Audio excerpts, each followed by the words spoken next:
Welcome back, guys, to my Turo rental series. My name is Fernando Herrera, and we're going to be talking about airport pickups and airport drop-offs. So definitely a very interesting video to talk about. And, I'm going to be talking how it works and is it really worth it? So also thanks to thetiredealer.com for sponsoring this video, but more on that in just a moment. So if you've been following the series on Turo, you know that we've talked about how to price your vehicle and how the insurance works. But now we're going to be talking about airport drop-offs and more specific deliveries. When people rent cars on Turo, they have an option really to get it delivered or to pick it up. So they can either pick it up at your home location or at the location that you are technically setting it in place. So for example, this Polaris Slingshot, you could have it, let's see here, pick up and return. We could pick it up at the actual car location, or you could actually have it delivered for an extra fee.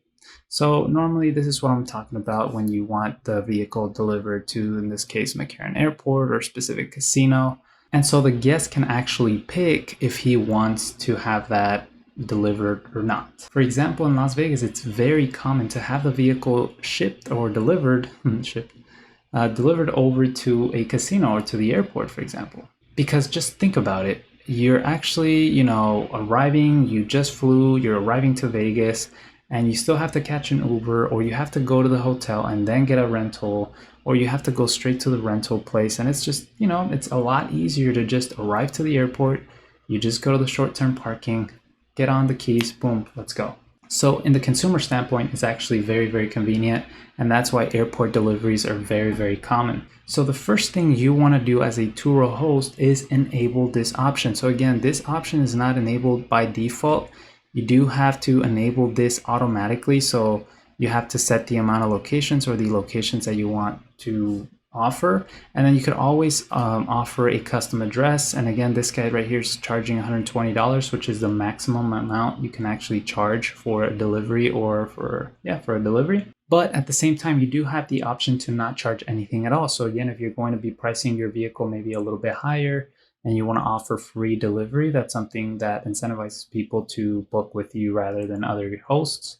So, it all depends on the strategy you're trying to play here. I personally just play, try to keep my price the lowest, most competitive, and then just bill for the delivery if they want the delivery. Normally, the place that I do drop off my vehicle specifically in the airport is the short-term parking space. So again, not the long-term parking space because it's more expensive. And I also try to leave any lock boxes, and I'll show you guys one right here in the screen. But I'll try to leave all sort of lock boxes out of the way so that if there's a security guard or if there's a policeman walking by, they don't notice or see that there's a lockbox on the car, because that might raise suspicion that you're actually renting the car and then that you could get a ticket or get your vehicle towed, and you don't want that. However, if your vehicle just looks like a normal vehicle, like a regular vehicle, there's no way for people to tell that you're actually renting this car. And again, most of the airports don't like Turo hosts leaving or setting their cars in their short-term parking because sometimes they might be a bit busy. I also have a special text template. So again, if you do want to hear that text template, feel free to comment below or follow me on Instagram and just message me if you want that.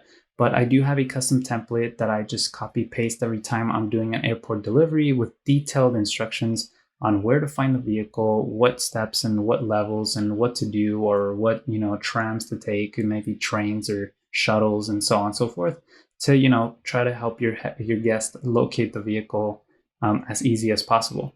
With the Tesla, it's easy because sometimes if they can't find the vehicle, I can always set the alarm remotely from my phone. But again, most vehicles might not have that option, so just keep that in mind. Really, for the airport drop-off or any delivery, this is really what happens. You just get on your vehicle, you get it ready, you get on your vehicle, you drive it to the specific location or the airport, you drop it off, you stop, you take pictures, you check in on Turo, you order an Uber or Lyft, and you go back to wherever you have your other car. I mean, it's that simple. It's the same process and it's the same thing. So nothing really changes. You get a little bit extra money, everybody's happy. Now again, remember to price accordingly because you don't want to be missing out, especially because Turo, out of these $120, Turo does take a cut. So I learned the hard way. I charged only $40, and when I was seeing this later, I saw I was only getting like $25 because it's depending on the insurance plan you're getting. And again, if you're not sure about the insurance plan and all that, I do have a video which I'll be referring somewhere here. Watch that video. But depending on the insurance plan you have, Turo is going to take a cut of the delivery fee as well. So you want to make sure you have enough for both round trip Uber and Lyft trips, because again, you have to take a Lyft from the airport to your location, and then to pick up the vehicle later, you're going to have to get another Lyft from that location back to the airport. So make sure you have that and some extra money just to compensate for your time, because the travel, the distance time, you could be doing something else.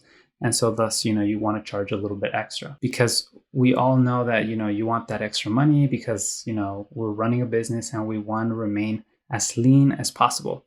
Now, talking about lean as possible, TireDealer.com is the sponsor of this video. They sell tires. So again, if you're running a fleet on Turo, if you need tires, or just for your own personal vehicle, definitely the Tire Dealer is a place to hit. They can ship to all US for free, and they have thousands of products. I buy all my tires from Tire Dealer, and definitely they're a great option, especially if you have a fleet. You could save thousands of dollars. And if you're just a regular person, definitely check them out. The link will be in the description below. And that's it. I mean, I will be making another video on a step-by-step what happens with a Turo delivery, so you guys could see from the moment I get booked to the moment I hand over the car to the guest, pretty much what happens. But feel free to subscribe if you want to, so that you could follow through and make sure you see that video that I'm going to be posting soon. But again, I post every Friday about Turo, my experience with Turo. And I hope you guys enjoyed this video. If you did, please smash that like button and subscribe. And if you didn't, well, comment below why. Or if you have other questions, also feel free to let me know, and I'll be more than happy to review that. So again, thank you so much, guys, for watching, and I'll see you guys next time.